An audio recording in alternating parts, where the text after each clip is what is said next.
Welcome back to Midnight Railway Tales.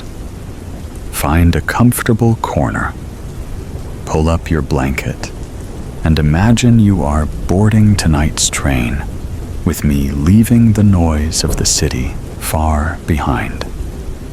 Our journey tonight will be a long one, traveling the length of Japan, from the snowy landscapes of Hokkaido in the north to the subtropical islands of the south. And as our train glides through the night, we will not focus on a single topic, but on the soul of a nation itself. We will explore its changing seasons, its quiet customs, its unique creatures, and the whispered tales carried on the wind. Before we depart, feel free to leave a comment with your current time and location, and wish your fellow travelers a restful night. It's always wonderful to see where in the world our passengers are joining us from. If you enjoy journeys like this, a like on the video helps our train travel further. Thank you so much. Now the train doors have closed. Close your eyes and listen. Our journey begins. The first sensation is not of sight, but of sound, or rather, the lack of it. A profound and peaceful quiet, where the only sound is the almost imperceptible hum of the train gliding over perfectly laid tracks. You are traveling through Hokkaido, Japan's northernmost island, in the heart of deep winter. Outside your window, a world of white unfolds. Vast rolling plains of snow stretch to the horizon, so pure and untouched that they seem to absorb all noise, all worry. The branches of silver birch trees are heavy with snow, their dark lines a stark, beautiful calligraphy against the white canvas. On the horizon, the silhouettes of silent, sleeping volcanoes stand guard under a dark, cloud-heavy sky. The air outside is crisp and frozen, a world locked in a beautiful, crystalline stillness. And then, through the rhythmic sway of the carriage, you see movement. In the middle of a snow-covered marsh, a flock of red-crowned cranes, the Tanchozuru, are performing their timeless winter ballet. You watch, mesmerized. They are sacred here, symbols of luck, longevity, and fidelity. Their feathers are a brilliant, pure white, a stark contrast to the black feathers of their wings and tail, and the vivid splash of red on their crowns, like a single, perfect brushstroke. They move with an impossible grace, bowing and leaping, their long necks arched, their wings spread wide. Their piercing calls echo in the still air, a lonely, haunting sound that feels as ancient as the landscape itself. You watch them dance, not for an audience, but for each other, for the winter, for life itself, a moment of pure, wild poetry in a world of white. This land you are passing through, this quiet expanse of snow and ice, was not always just Japanese. It is the homeland of the Ainu, the indigenous people of northern Japan, a culture with a deep and spiritual connection to the natural world. In their beliefs, spirits, or kamui, reside in everything, in the bear, the salmon, the wind, and the fire. You imagine their ancient villages, the scent of wood smoke mingling with the cold air, their stories and prayers whispered in a language that holds the memory of the landscape. Historians still debate the precise origins of the Ainu people, their unique traditions setting them apart, a cultural island. Within an island, their legacy woven into the very names of the mountains and rivers you now pass. As the train continues its gentle southward journey, you think of the warmth that defies this cold. You imagine the taste of a hot bowl of Sapporo ramen, its rich, savory miso broth warming you from the inside out, the steam fogging a window in a small, welcoming restaurant.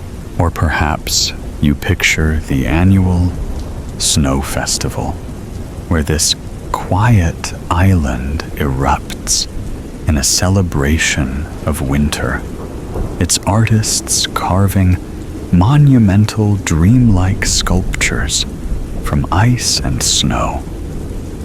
For a few brief weeks, a city of frozen palaces and mythical creatures appears only to melt away with the promise of a distant spring.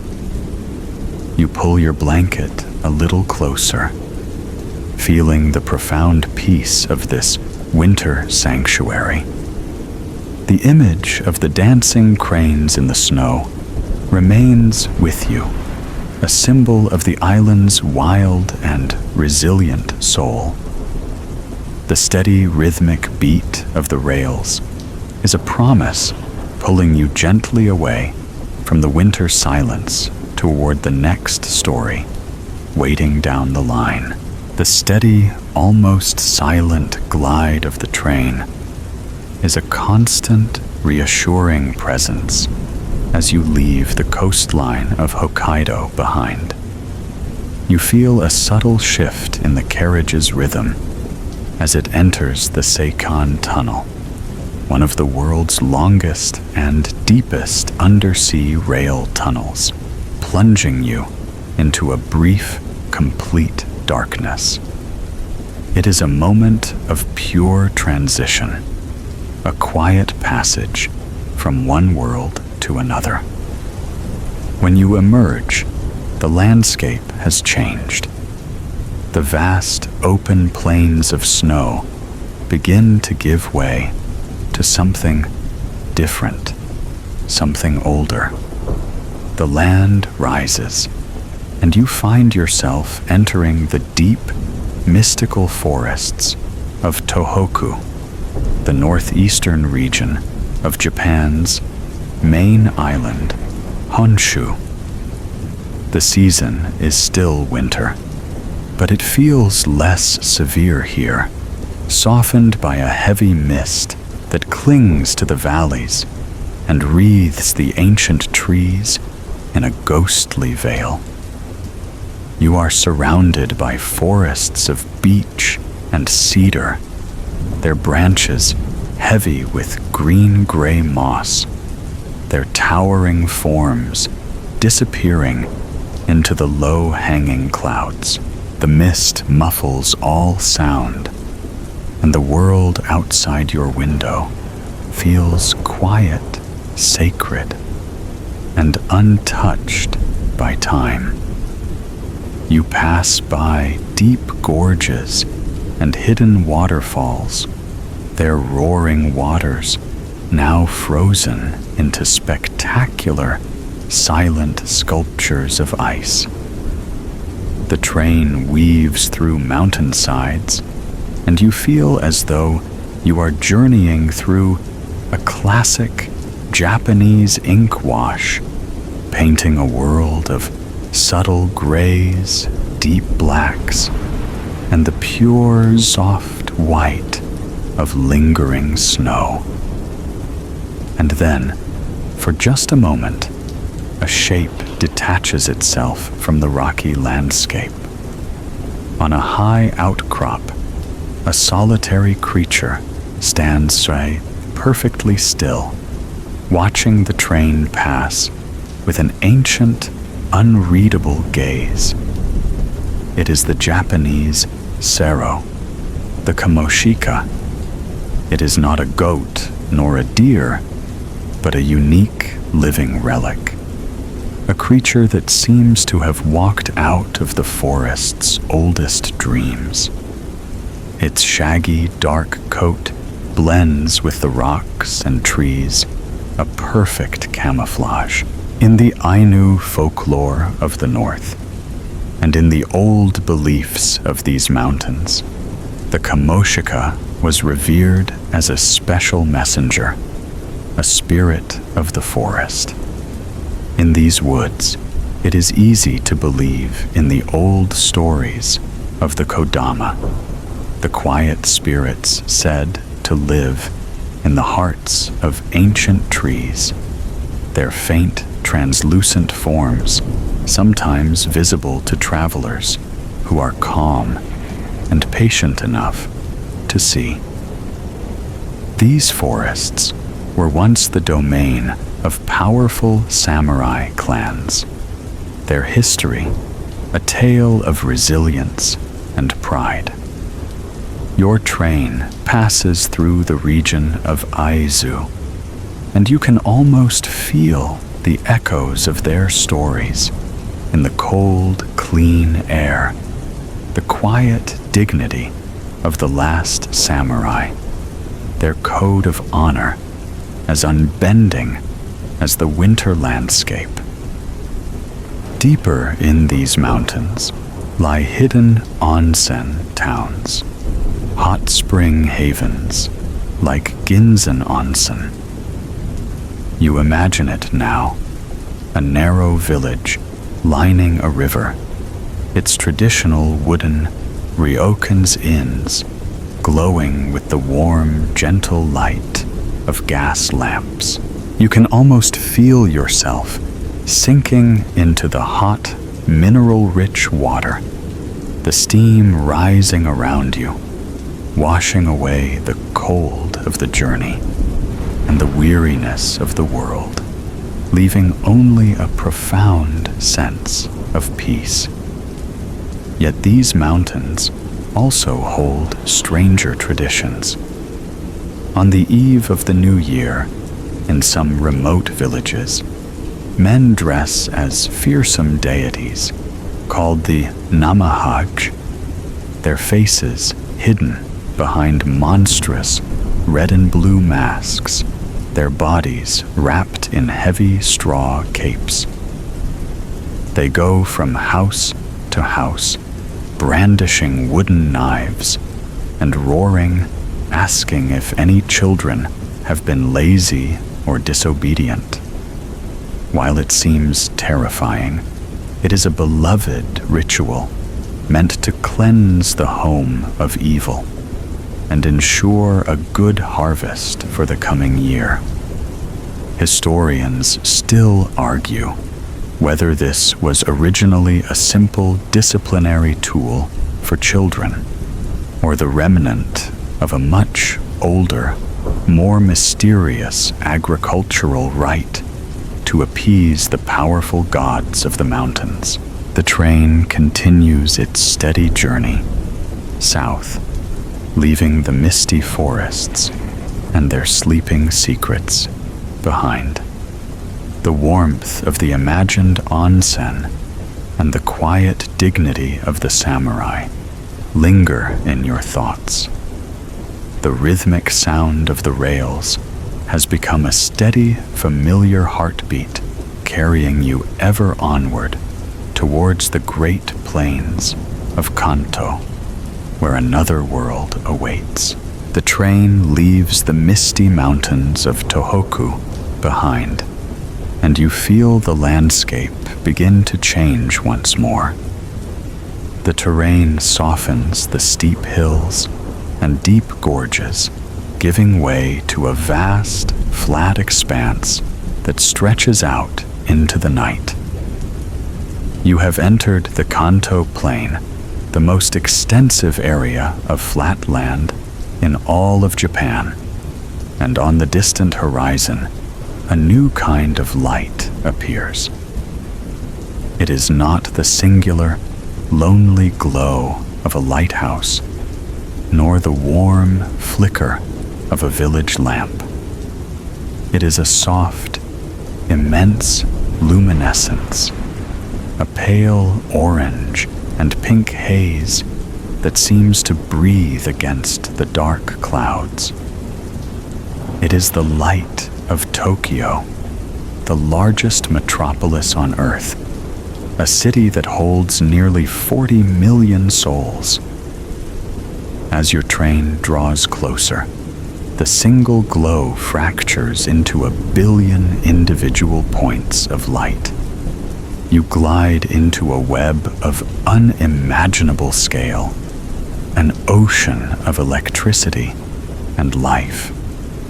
Yet from the quiet sanctuary of your carriage, it is not chaotic. It is a silent, beautiful spectacle.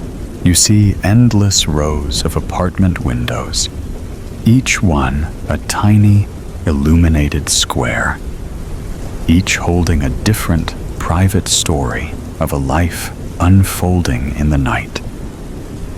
You see the elevated highways, their paths marked by silent, flowing rivers of red and white taillights, weaving intricate patterns through the urban canyons. Your train moves on its own dedicated path, high above the sleeping streets, a quiet observer passing through a galaxy of human creation. Even this giant city has its own kind of deep, abiding quiet.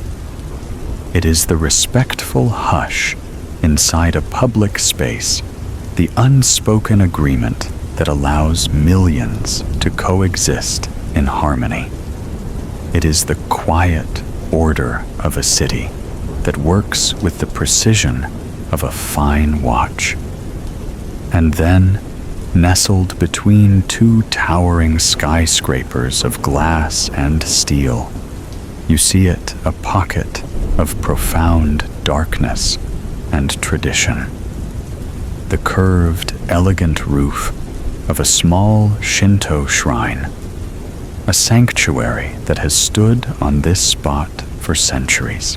A single stone lantern at its gate casts a faint, gentle glow, illuminating an ancient, gnarled tree.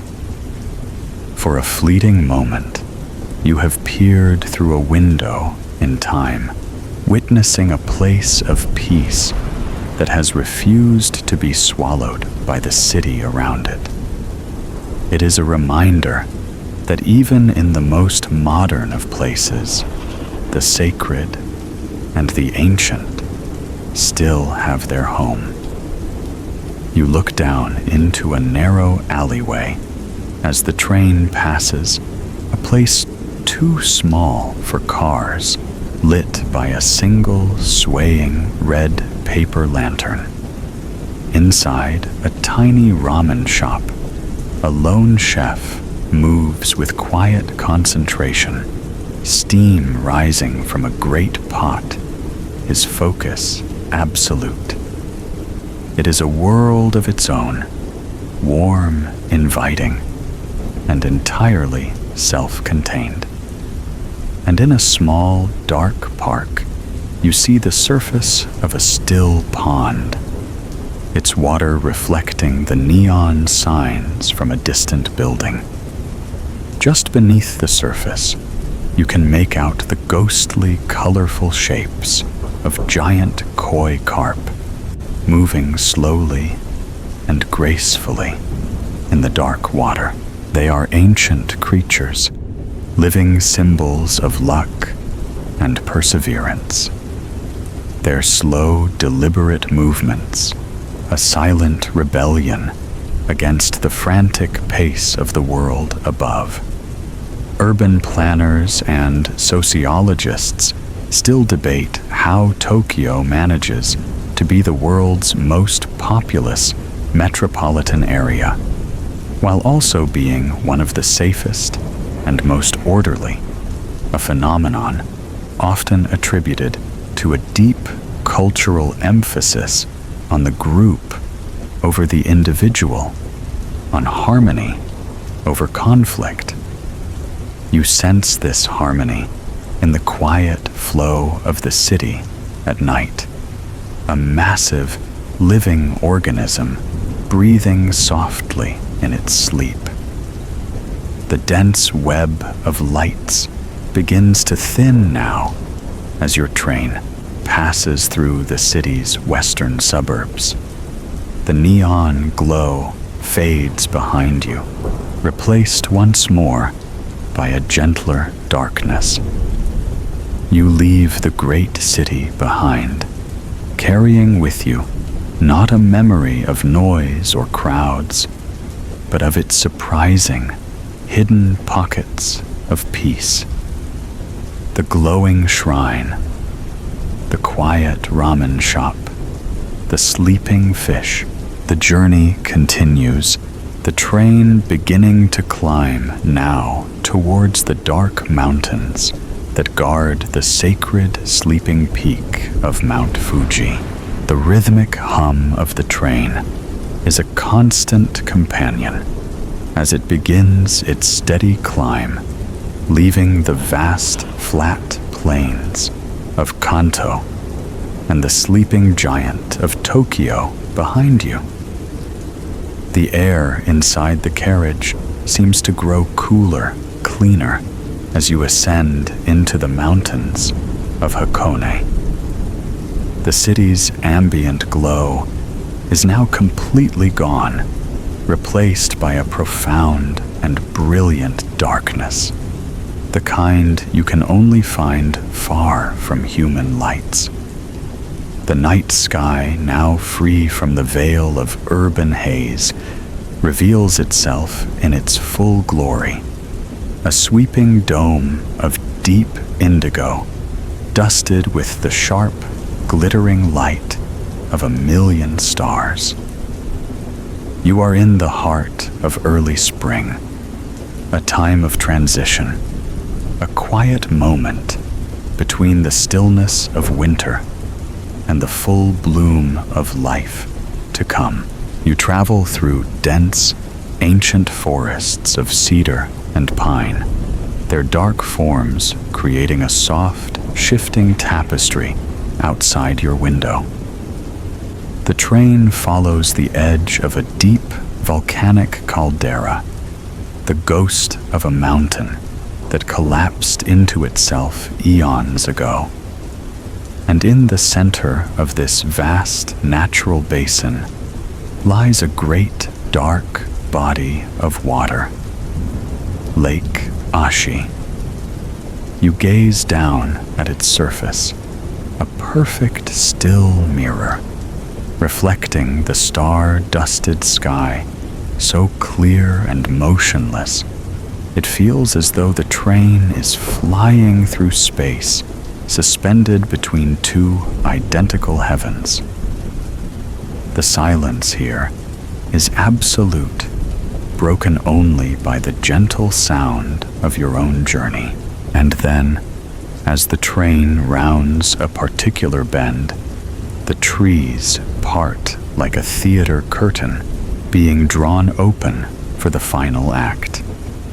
There it is, Mount Fuji, Fuji-san. It is not just a mountain. It is a presence, a living entity holding vigil over the land. its perfectly symmetrical cone, a shape so iconic it feels imprinted on the human soul, is covered in a blanket of pure, immaculate white snow. Under the silvery light of the moon and stars, it seems to glow from within, radiating a quiet, powerful energy.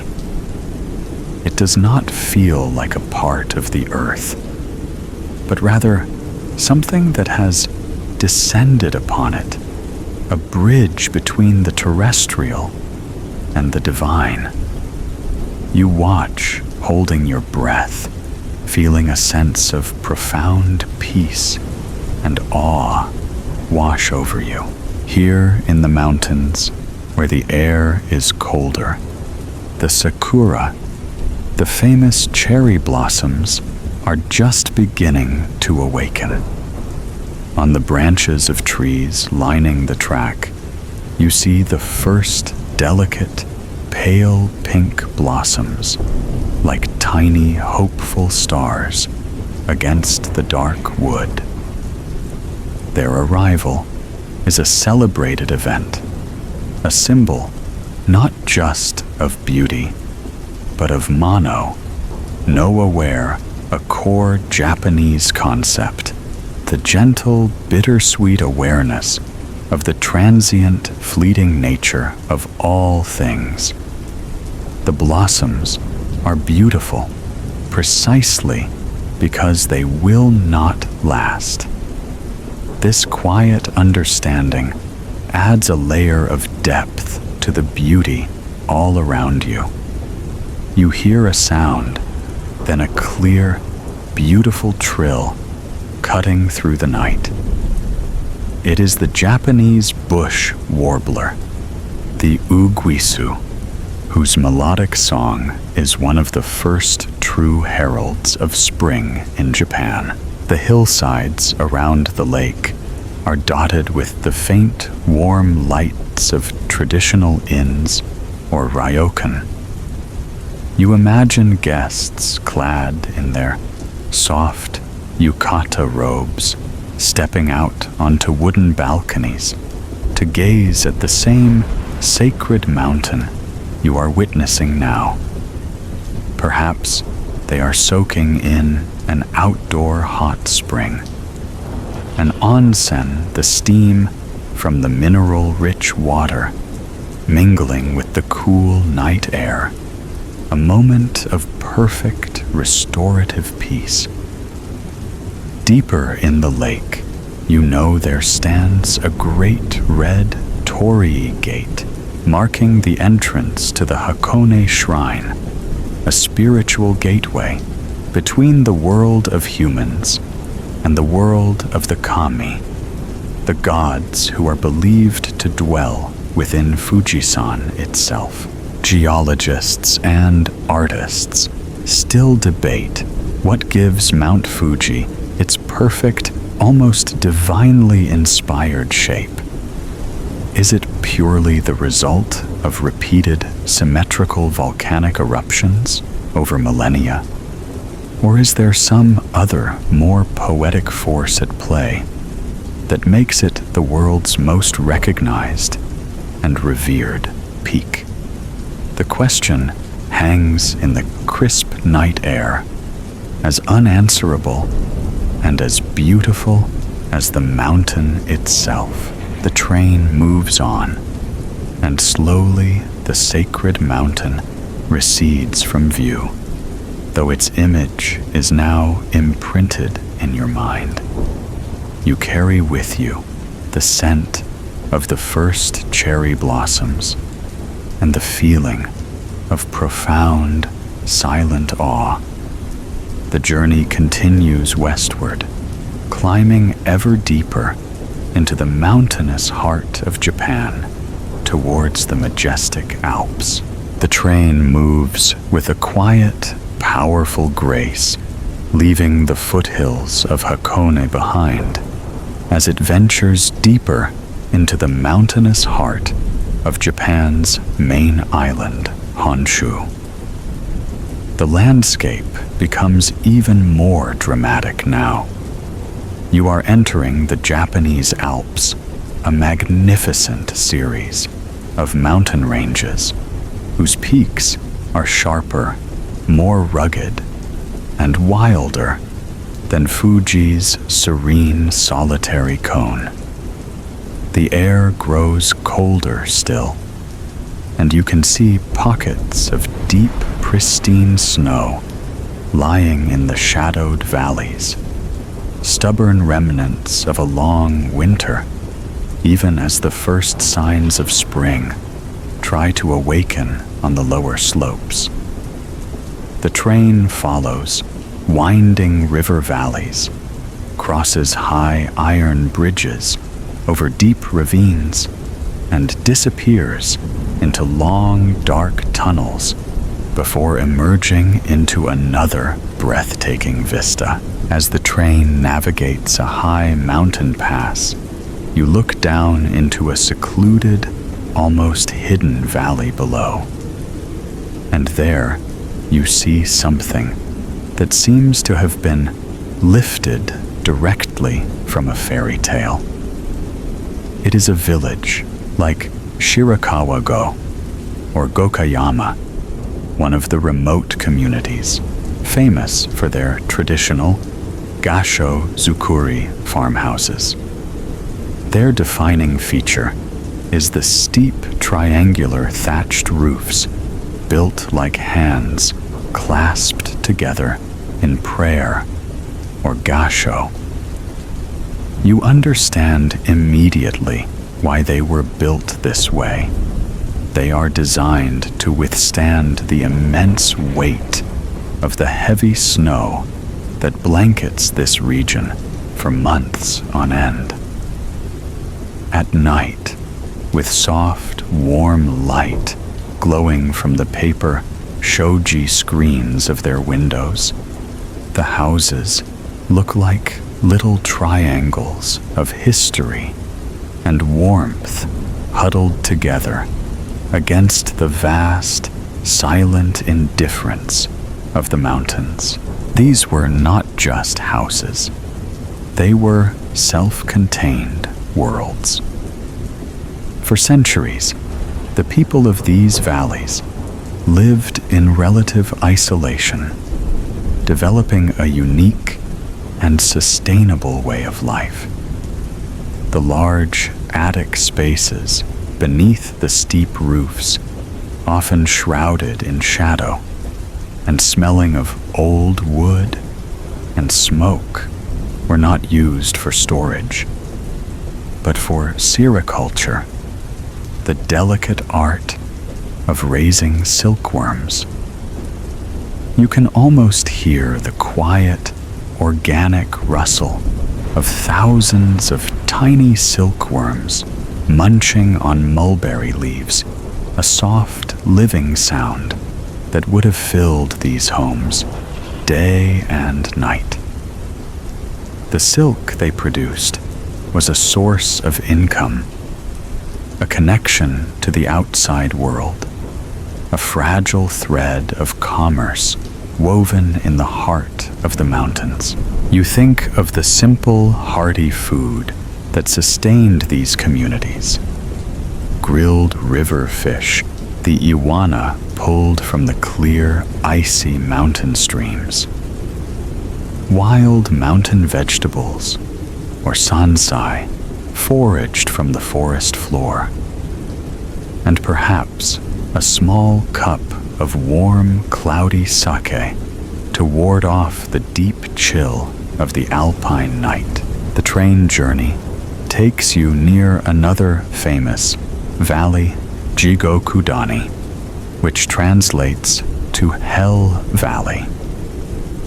The name comes not from any danger, but from the steam and the smell of sulfur that rises from the ground, a sign of the powerful geothermal activity deep within the earth.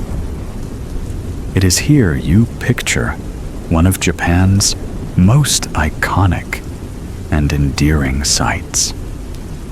the Japanese macaques, the famous snow monkeys.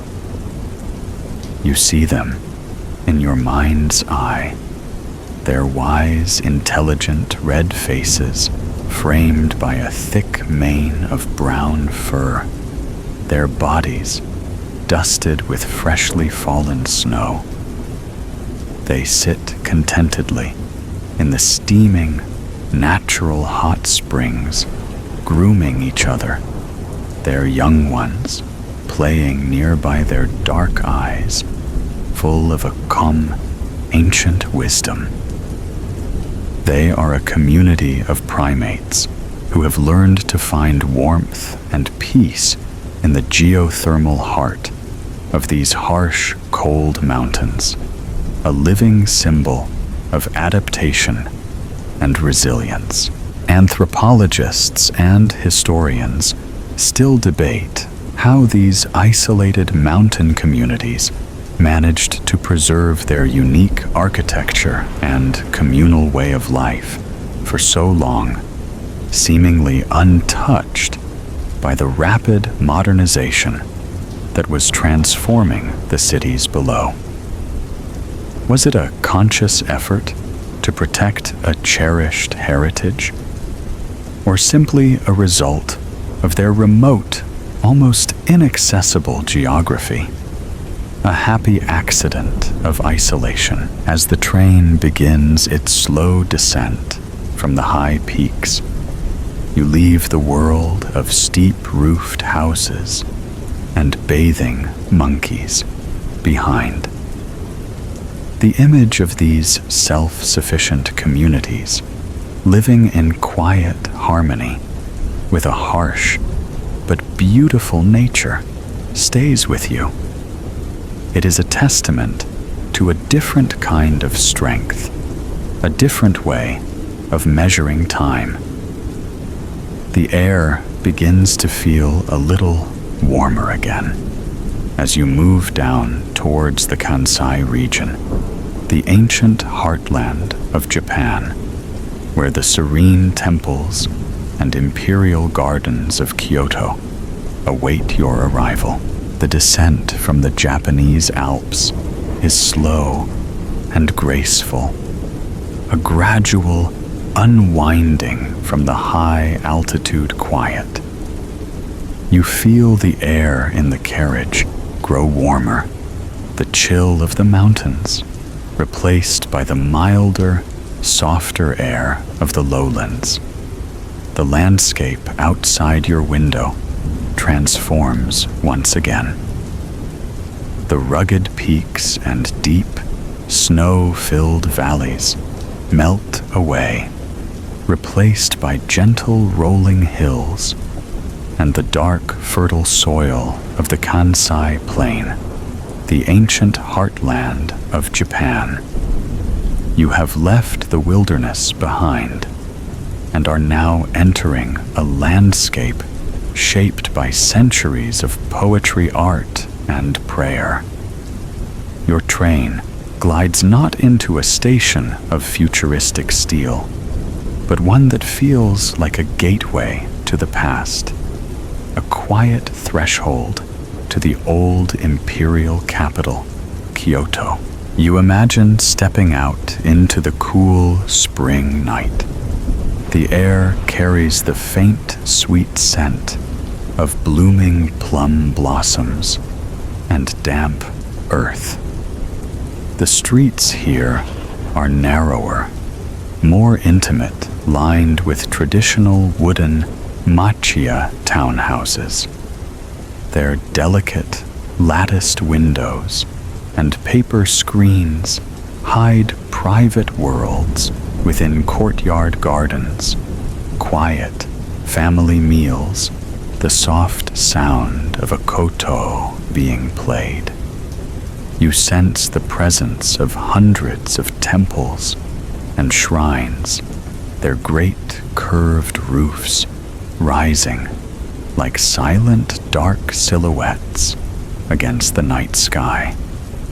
Unlike Tokyo's vibrant electric hum, the sound of Kyoto at night is a soft whisper, a city that respects its own history and its own sleep.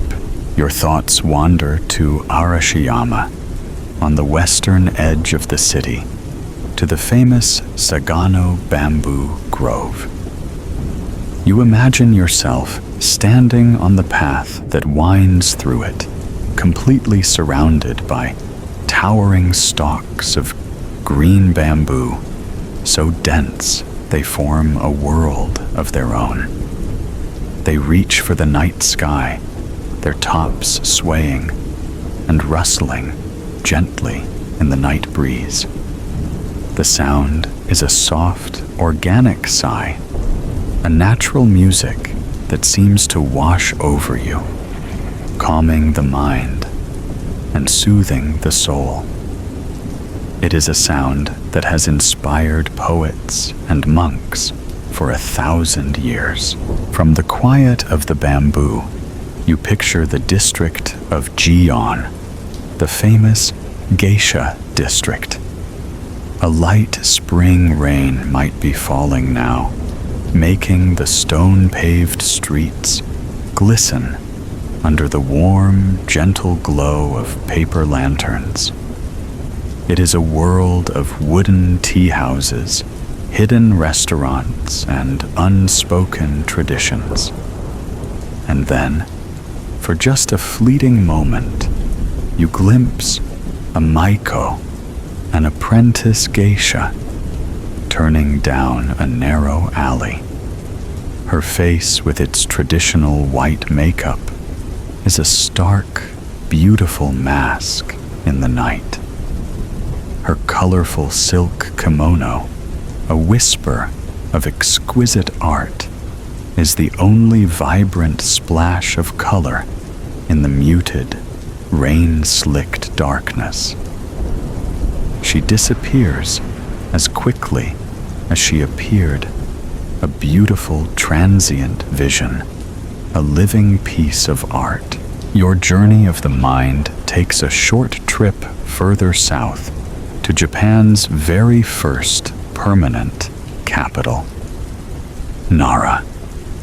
Here, in the sprawling park that surrounds the great Todaiji Temple, live over 1,000 sacred deer.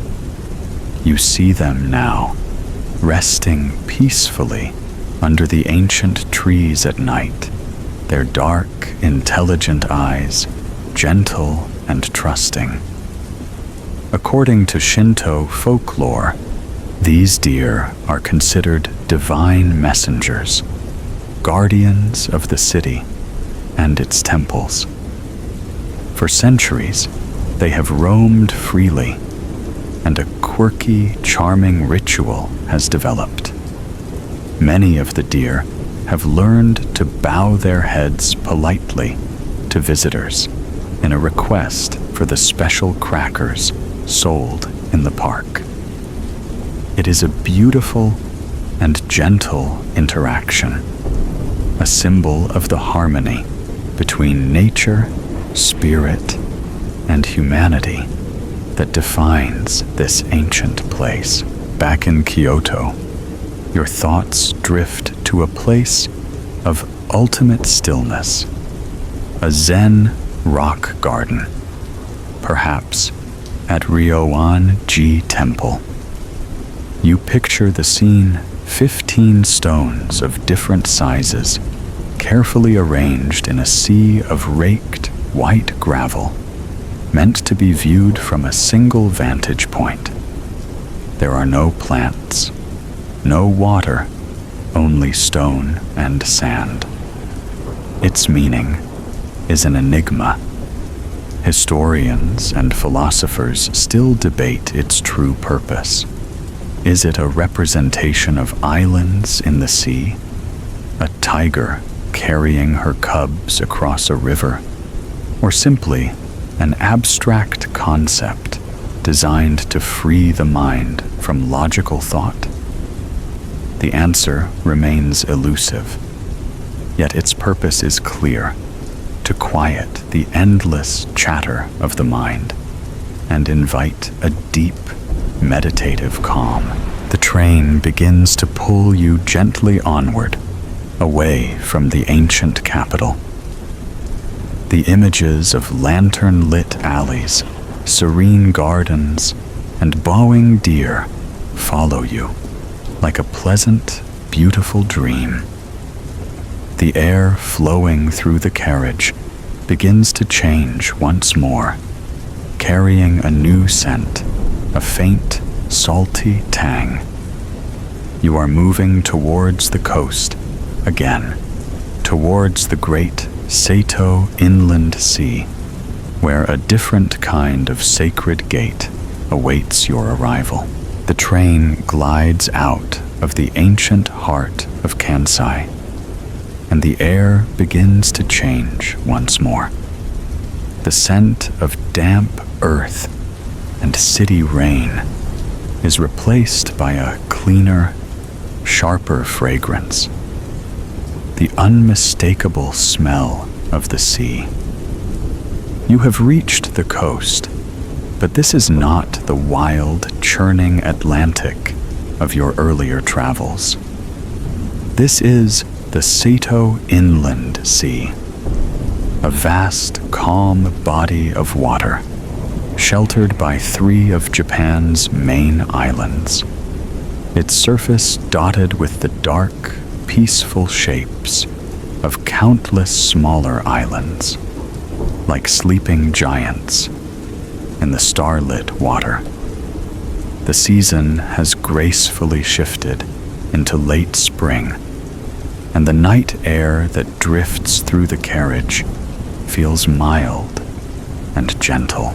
Your train brings you to a quiet port city, and in the comfort of your mind, you step off the train and onto a small, silent ferry for the short night crossing to Miyajima Island. The island's formal name is Itsukushima, but it is more commonly known as Miyajima, which simply means Shrine Island. The name itself tells you that this is a sacred place. As the ferry glides across the still, dark water, the gentle lapping of the waves against the hull is a soft, rhythmic lullaby, and then you see it. It appears first as a simple, elegant silhouette against the lights of the distant shore. The great torii gate of Itsukushima Shrine. It stands alone, some distance from the island, its feet planted firmly on the seabed. It is a structure of profound simplicity and grace. Its brilliant vermilion color, a stark, beautiful statement against the deep blues of the sea and sky. At high tide, as it is now, in the deep of the night, the gate appears to be floating weightlessly on the surface of the water, a perfect illusion. It is a gateway not to a building, but to the island itself, marking the boundary between the ordinary world and the sacred space of the gods.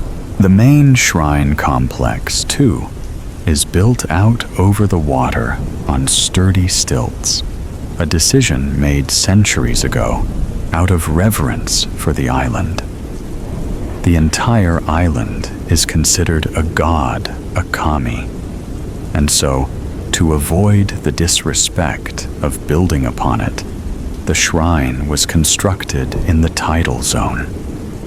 You imagine its beautiful wooden corridors and halls, all connected like a pier, also seeming to float just above the gentle waves, their lanterns casting long, shimmering reflections on the water.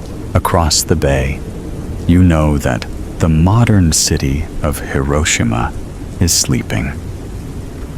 You think of its tragic history and its remarkable rebirth as an international city of peace. The sight of the serene, unchanging Torii Gate, which has stood through centuries of change, watching over the bay in silent grace, creates a powerful feeling of permanence and enduring hope. This region is famous for its cuisine, especially its oysters, farmed in the calm waters of the bay. You can almost imagine the taste of a freshly grilled oyster, briny and warm, a simple taste of the sea's bounty. Like Nara-Miyajima is also home to a population of wild but wonderfully tame sika deer. You picture them now, not begging for crackers from tourists, but in their natural, quiet state at night.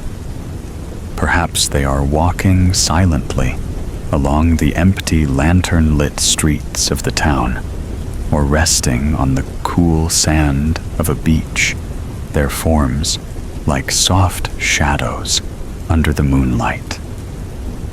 They, too, are considered sacred messengers, here living in a calm, centuries-old harmony with the island's human inhabitants.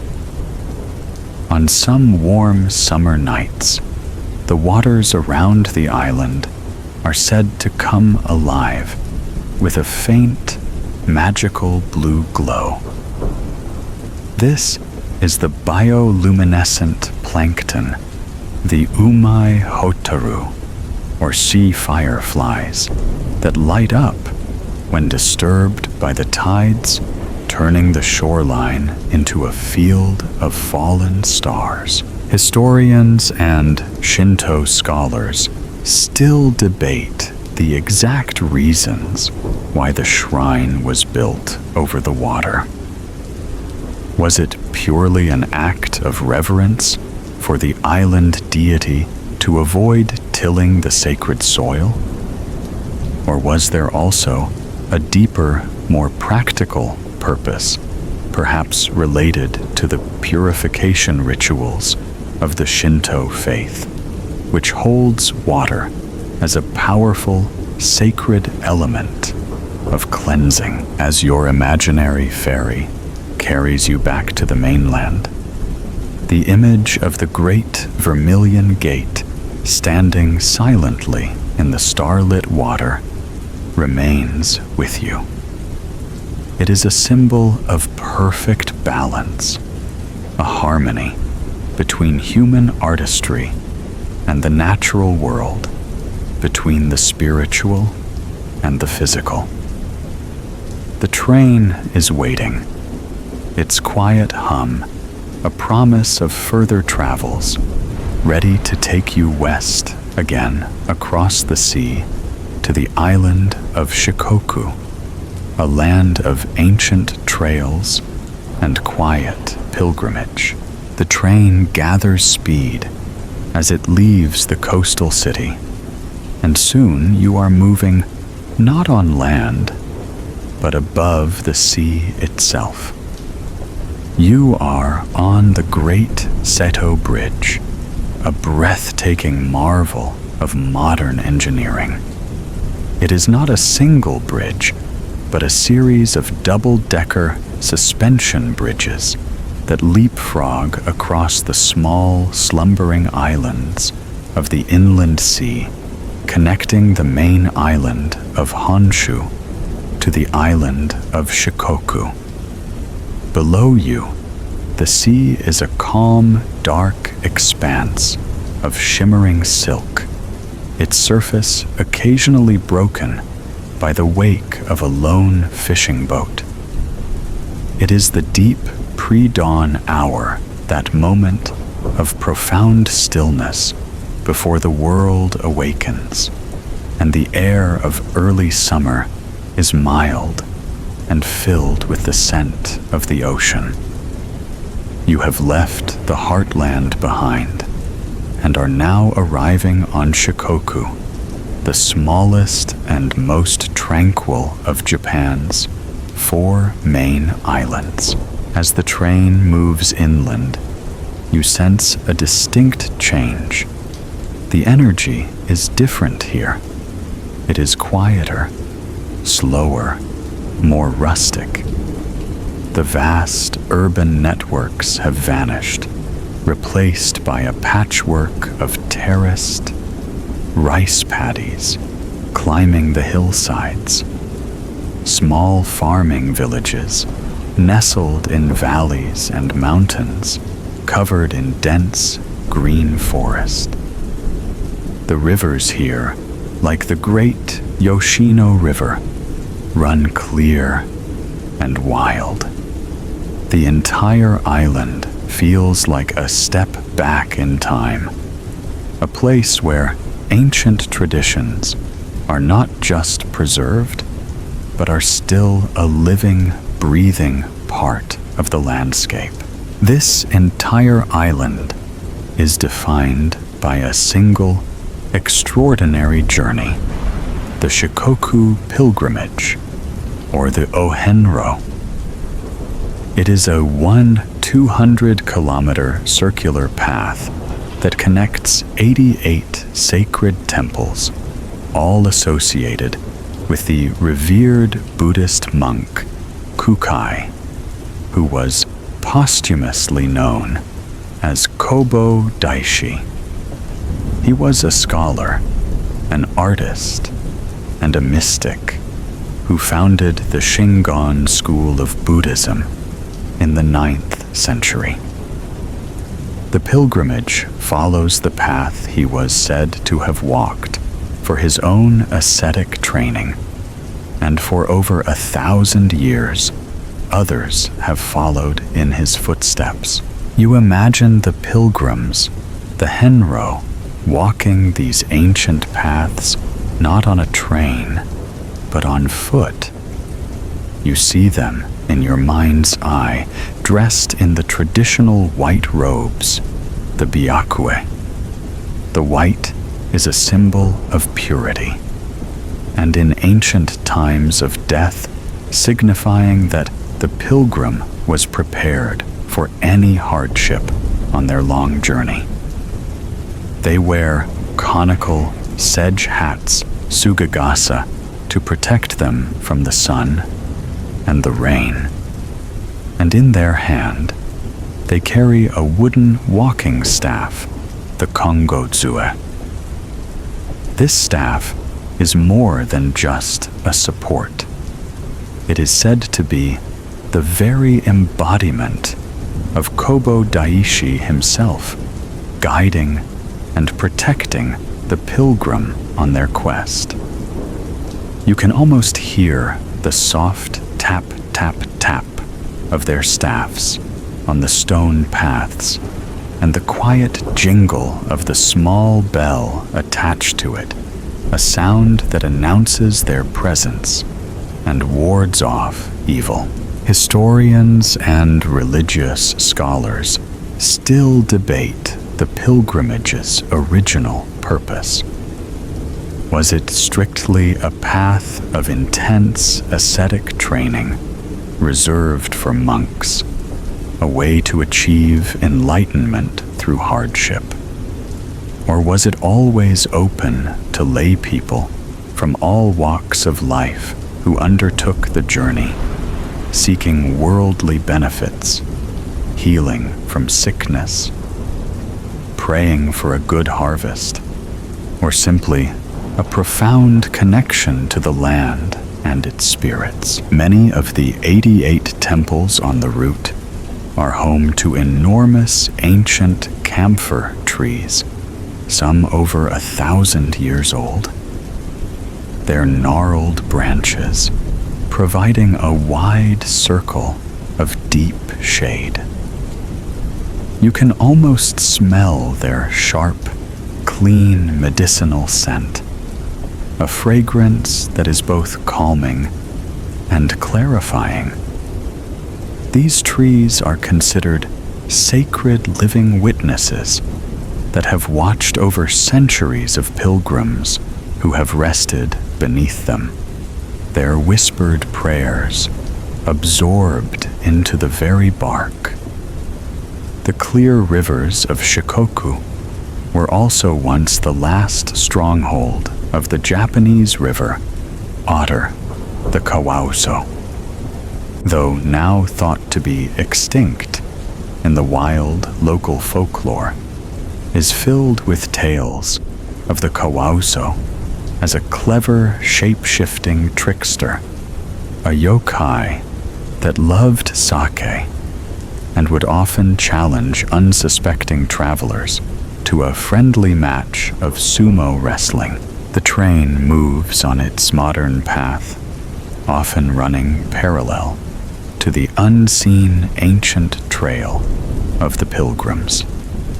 You feel a sense of profound peace, the echo of millions of footsteps and billions of chanted prayers that have soaked into the very soil of this island.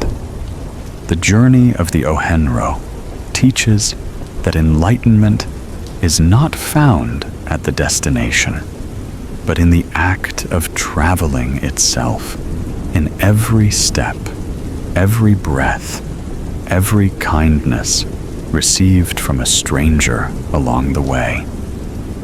As you move towards the southern coast of the island, you feel the air change again, carrying the scent of a different ocean, the vast open Pacific.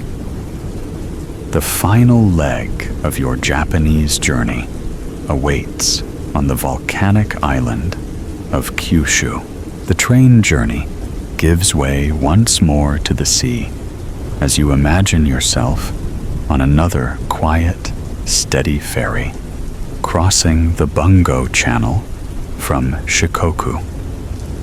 The air here feels different, thicker, warmer, charged with a primal geothermal energy that seems to rise from the water itself.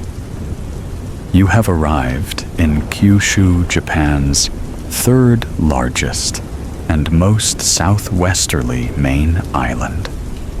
The season is now gentle, early summer, and the night is alive with the soft chirping of insects and the distant, vast murmur of the Pacific Ocean. Your train glides inland towards the very heart of the island, where the great caldera of Mount Aso dominates the landscape.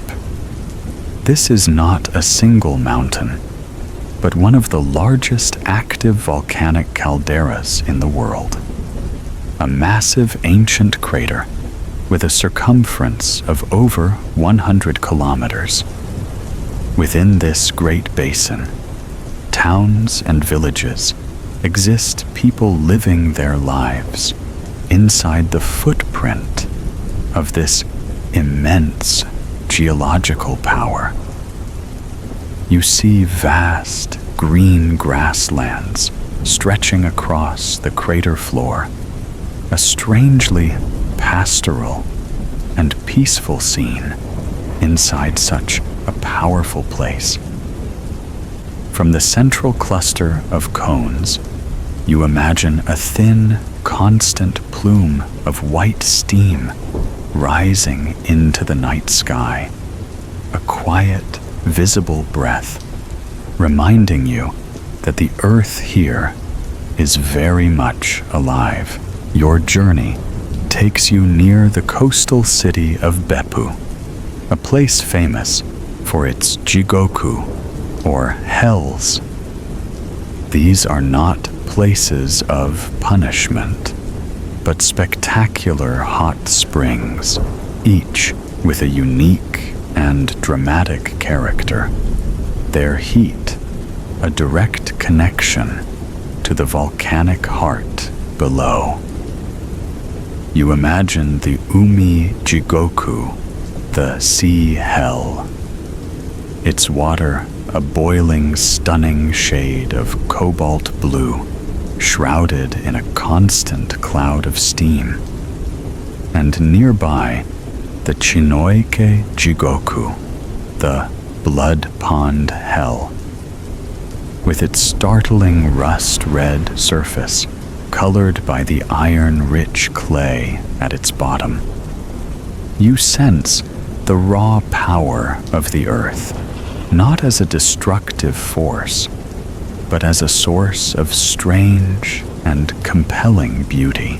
Kyushu has always been Japan's gateway to Asia and the wider world. You travel towards the port city of Nagasaki, a place with a complex and layered history. For over 200 years, from the 17th to the 19th century, during Japan's period of self-imposed isolation, this was the only place where foreign trade was permitted. You imagine the small, fan-shaped, man-made island of Dejima in Nagasaki's harbor. Here, Dutch and Chinese traders lived and worked, a tiny contained bubble of foreign influence in a closed nation. You can almost smell the scent of exotic spices, coffee and chocolate mingling with the salt of the sea air, a stark contrast to the rest of Japan. Historians still debate the true impact of this limited contact. Did it merely allow Japan to keep a curious eye on the outside world? Or did the knowledge that trickled through this tiny port in medicine, astronomy, and art plant the essential seeds for Japan's rapid modernization? Centuries later, the warmer, more subtropical climate of Kyushu supports immense and ancient flora. The island is home to some of Japan's most revered trees. Near a quiet shrine, you might see a great camphor tree, a kusunoki, thousands of years old.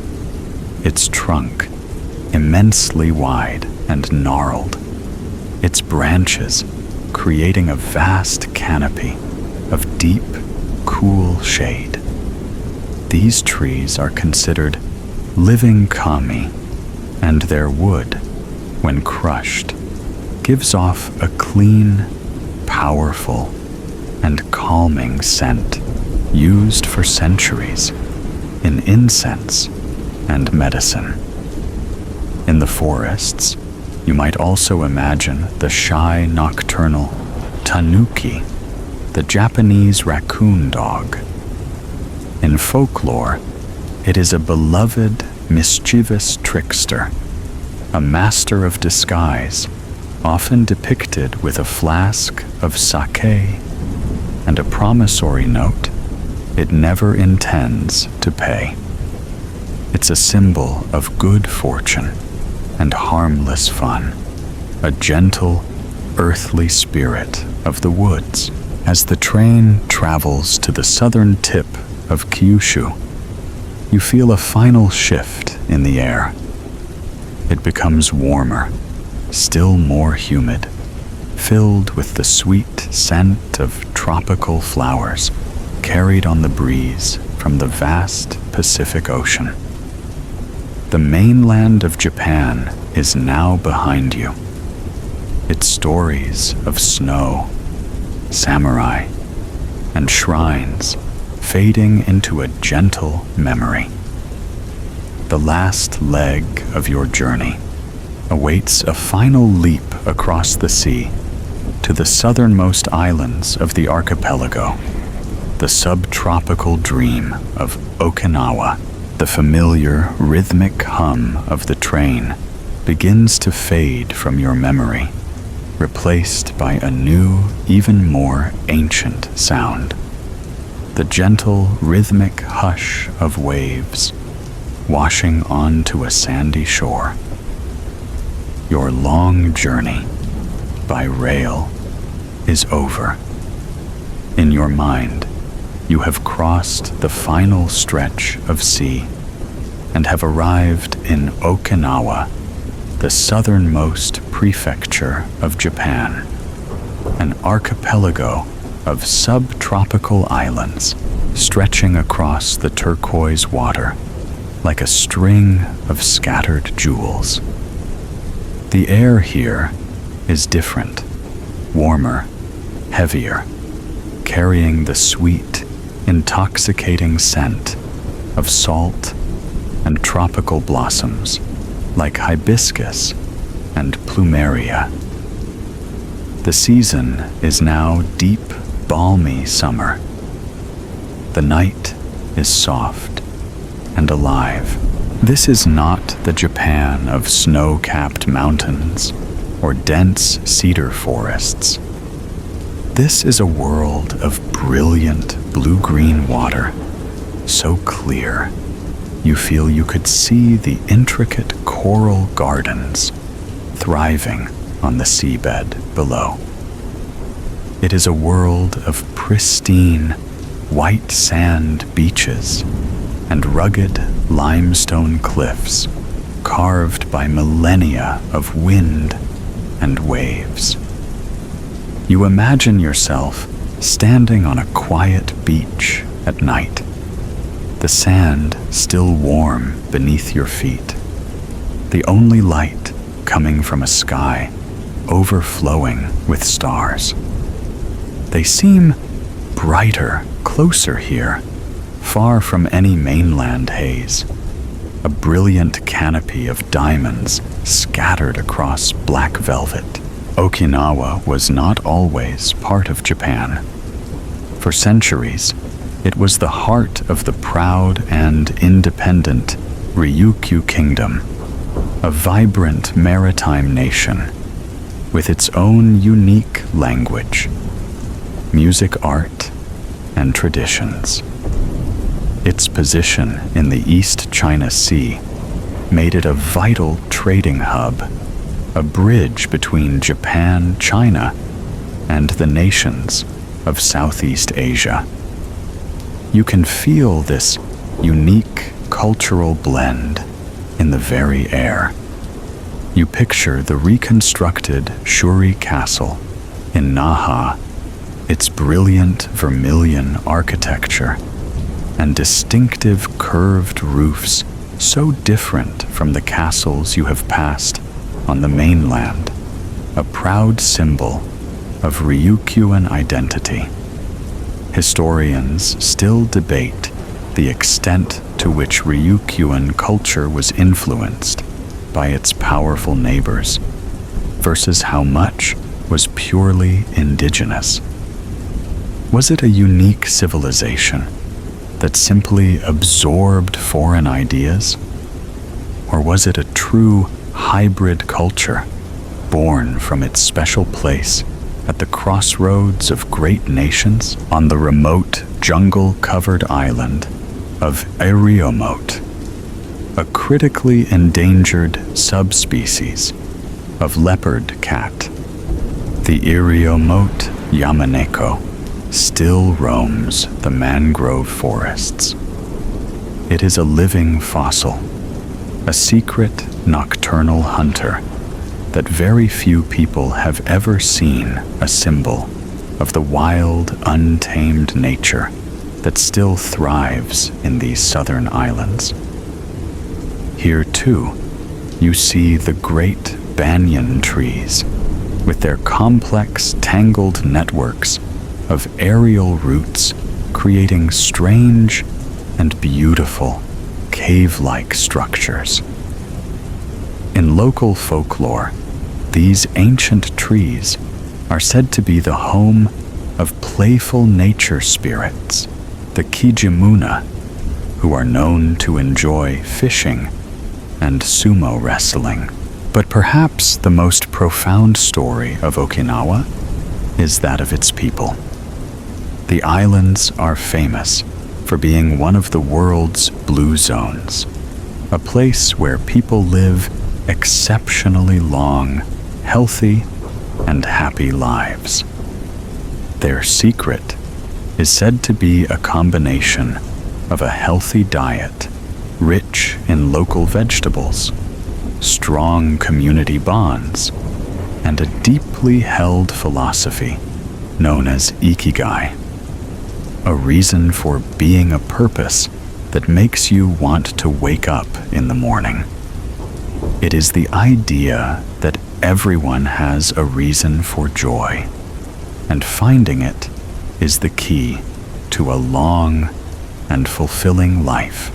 And so your long journey across Japan comes to an end here on a warm, peaceful shore under a sky full of stars with the gentle rhythm of the ocean as your only companion. The images of your travels, the snow cranes of Hokkaido, the neon serenity of Tokyo, the sacred deer of Nara, the volcanic heart of Kyushu, all begin to soften, blending into a single beautiful memory of a journey well traveled. All that remains now is the sound, the soft, endless rhythm of the waves, rising and falling, rising and falling. It is a sound as steady and reassuring as the train's gentle rocking that has carried you all this way. It is the sound of the world breathing. Let this sound wash over you now. Let each wave that retreats from the shore carry away a worry, a thought, a memory from the day, leaving your mind as clear and calm as the tropical water. There is nowhere else you need to be, nothing else you need to do, but rest. You feel the warmth of the island air, the comfort of your bed. Your body feels heavy, relaxed, and peaceful. Let your thoughts become lighter, your eyelids heavier, until you are simply drifting, floating, carried by the steady hum of the ocean, rocked by memory and imagination all the way toward rest. Trust that even as the story fades, its peace will remain a gentle, steady presence, calling you home through the rest of the night. Sleep well, dear traveler. The journey is over for now, but the comfort and wonder linger on soft as a summer night, lasting as the tide.